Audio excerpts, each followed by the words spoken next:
बिस्मिल्लाहिर्रहमानिर्रहीम। सूरह बकरा रुकू नंबर 28। तलाक रजई पूरा 2 भेरा आहे, पोइ चङी तरह सां झलण या अहसान सां छॾण लाज़िम आहे।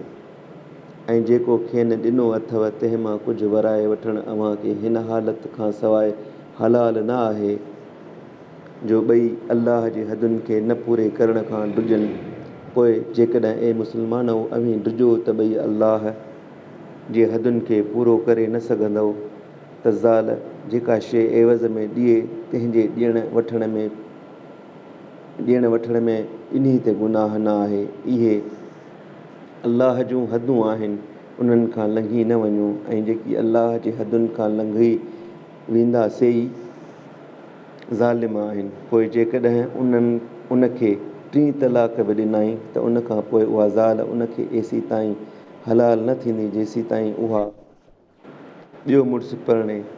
पोइ जेकॾहिं उन बि खेसि तलाक ॾिनी त जेकॾहिं ॿई ॼणा अल्लाह जे हुक्म खे क़ाइमु रखी सघण जी पक भाइनि त तॾहिं पाण में निकाह करे मोटनि त ॿिन्ही ते गुनाह न आहे।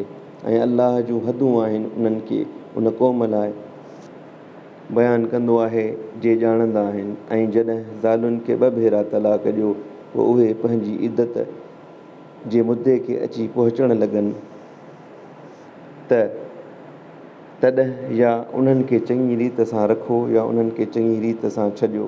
ऐं ॾुखोइण लाइ खेनि न झलियो त ज़्यादती करियो।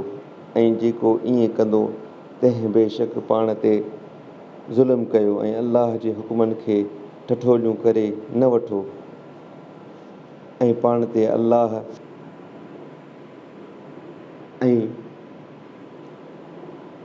अल्लाह जी नेमत यादि करियो ऐं जेकी अव्हां ते किताब ऐं दानाई मां लाथाई, जंहिंसां अव्हांखे नसीहत ॾींदो आहे, उहो अहसान बि यादि करियो। ऐं अल्लाह खां ॾिजो ऐं ॼाणो त अल्लाह सभु कंहिं शइ खे ॼाणंदड़ आहे।